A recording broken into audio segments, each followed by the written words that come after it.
صوفے پہ بیٹھتے ہوئے اس نے چکرا کے سر پہ ہاتھ رکھا، آنکھوں کے گوشے بھیگنے لگے تھے۔ وہ چاہ کے بھی اپنے دل کو اس خوف سے نکال نہیں پا رہی تھی۔ نہیں اللہ پاک، بے شک مجھے تنہا چھوڑ دیں مگر فیروز کو کچھ نہ ہو، میں کبھی خود کو معاف نہیں کر پاؤں گی۔ وہ صوفے کے پوچھ سے سر ٹکا کے اوپر دیکھتے ہوئے بولی، آدھا گھنٹہ سے زیادہ ہو چکا تھا، میں ہی پاگل تھی شادی کے لیے، کیوں مان گئی جبکہ میں جانتی تھی کہ میرا مقدر اس کی اجازت نہیں دے گا۔ آنسو پلکوں کی باڑ پر آن ٹھہرے اور وہ لوگ آ گئے ہیں۔ باہر سے زمان کی آواز آئی اور امل کو لگا جیسے کسی نے اس کا مردہ ہوتے وجود میں ایک نئی روح پھونک دی ہے۔ آنکھوں اور چہرہ جو شدت ضرب سے سرخ ہو چکے تھے، اس نے فوراً گھونگھٹ نکال لیا۔ دل میں جیسے تسکین اتر آئی۔ اگر وہ لوگ آ گئے تھے تو نکاح یقیناً کچھ دیر کے بعد ہی ہونا تھا، کیونکہ ابھی سارے مہمان نہیں آئے تھے۔ اس نے تھوڑی دیر آرام کرنے کا سوچا مگر دروازہ کھلا اور اس کی اماں کمرے میں داخل ہوئی۔ امل، انہوں نے اس کے سر پر ہاتھ رکھتے ہوئے کہا، نکاح تمہارا ابھی ہوگا، مولوی صاحب آنے لگے ہیں۔ فیروز تو رخصتی کا بھی کہہ رہا تھا، ہم خود حیران ہیں کہ ایسی بات تھی تو پہلے بتا دیتے، مگر اب 2 ہفتے بعد کی تاریخ رکھ لی ہے، تم چادر درست کر لو۔ انہوں نے پیار سے اس کا چہرہ تھپ تھپایا۔ امل نے سر ہلاتے ہوئے دوپٹہ چہرے کے آگے گرا لیا۔ فیروز کی بات اس کی سمجھ میں بھی نہیں آئی تھی۔ خان بابا چودھری صاحب کے ساتھ مولوی اور امل کے دونوں بھائی کمرے میں داخل ہوئے۔ مولوی نے نکاح پڑھانا شروع کیا تو امل کی دھڑکنیں منتشر ہونے لگی تھی، ہاتھوں میں کپکپاہٹ طاری ہو گئی تھی۔ اپنی پوری زندگی کسی شخص کے نام لکھ دینا جہاں ایک خوبصورت لمحہ ہوتا ہے وہیں پہ بہت مشکل بھی ہوتا ہے۔ نکاح نامہ صرف ایک کاغذ کا ٹکڑا نہیں بلکہ احساس کا نام ہے جس میں ایک اجنبی سا شخص آپ کی کل کائنات بن جاتا ہے۔ وہ دستخط کر رہی تھی اور آنسو پلکوں کی باڑ توڑ کر اس کے ہاتھ کے پشت پر گر رہے تھے۔ سارے خوف زائل ہو رہے تھے۔ اگر آج فیروز نہ آتا تو امل زندہ لاش بن جاتی، اور یہ بات فیروز خان بھی جانتا تھا۔ نکاح ہو چکا تھا، وہ صوفے پہ آنکھیں موندے بیٹھی تھی، اسے فیروز کا انتظار تھا۔ گجرے اس کے سامنے پڑے تھے مگر وہ اندر نہیں آیا، وہ اسے ملے بغیر چلا گیا تھا۔ امل کو جب یہ معلوم ہوا تو اس کا دل بری طرح ٹوٹا۔ فیروز کا یہ رویہ اس کی سمجھ سے باہر تھا۔ ایک طرف وہ رخصتی کے لیے اصرار کر رہا تھا اور دوسری طرف اس کو ملنے سے بھی گریزاں تھا۔ وہ گجرے وہیں پڑے رہ گئے اور وہ امل کمرہ بند کر کے سو گئی تھی۔ 1 گھنٹہ پہلے۔ آپ ہوش میں تو ہیں؟ یہ کیا کہہ رہے ہیں؟ اگر وردہ کو کچھ ہوا تو میں سب کو برباد کر دوں گا۔ سن رہے ہیں آپ؟ وہ وحشیانہ انداز میں فون پہ چلا رہا تھا۔ امل، فیروز سب ذہن سے محو ہو چکے تھے۔ اسے بس وردہ یاد تھی، اس کی بہن، اس کی بیٹی جو خودکشی کی کوشش کر چکی تھی اور اس وقت زندگی اور موت کی کشمکش میں مبتلا تھی۔ بندوق اس کے ہاتھ سے گر گئی تھی اور وہ بھاگتے ہوئے وہاں سے نکلا تھا اور دروازہ بند کرنا بھول گیا تھا۔ فیروز ایک لمحے کی دیر کے لیے کیے بغیر وہاں سے چلا گیا۔ صالح نے اسے سرائے میں ہی بند کیا ہوا تھا۔ اس کے ہونٹوں سے خون بہہ رہا تھا اور سوزش ہونے لگی تھی، ماتھے کی طرف نیل پڑ گیا تھا۔ وہ بھاگتا ہوا گھر پہنچا اور گلالئی کی نظروں میں آنے سے پہلے وہ غسل خانے میں گھس گیا۔ خون اور ماتھے کا نیل تو وہ چھپا سکتا تھا مگر ہونٹوں پہ ہونے والی سوجن کا سوچ کر وہ پریشان تھا۔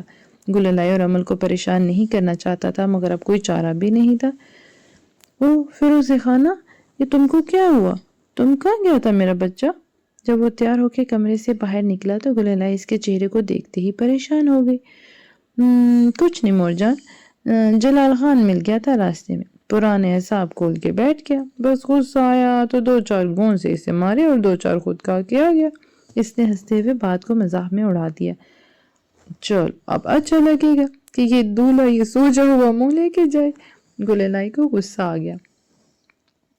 مورے جان، جانا تو ہے، ان کو مت بتانا کہ یہ آج کا نشان ہے، کیا سوچیں گے کہ لڑکا نکاح والے دن بھی پٹ کے آ گیا۔ اس نے پیار سے گلالئی کو بٹھاتے ہوئے کہا۔ اچھا چلو، پہلے ہی بہت دیر ہو گیا ہے، احمد خان کو بھی بلاؤ، ایسے تیار ہو رہا تھا جیسے اس کا بارات ہے۔ گلالئی چیزیں سمیٹتے ہوئے اٹھ کھڑی ہوئی اور پھر اس کے پیچھے پیچھے چل پڑا۔ وہ نکاح کے بعد امل سے نہیں ملا تھا۔ وہ جانتا تھا کہ یہ زخم دیکھ کے امل دل برداشتہ ہو جائے گی اور خود کو کوسنے لگے گی۔ اس نے نکاح والے دن امل کا دل توڑا تھا مگر یہ اسے مایوسیت کی گہرائیوں میں دھکیلنے سے بہتر تھا۔ وہ اتنا جان گیا تھا کہ صالح اب کچھ دن تک یہاں موجود نہیں ہوگا، اس لیے فیروز جلد از جلد امل کی رخصتی چاہتا تھا، جو باوجود کوشش کے بھی 2 ہفتوں سے پہلے ممکن نہ تھی۔ صالح بہت لمبی مسافت کے بعد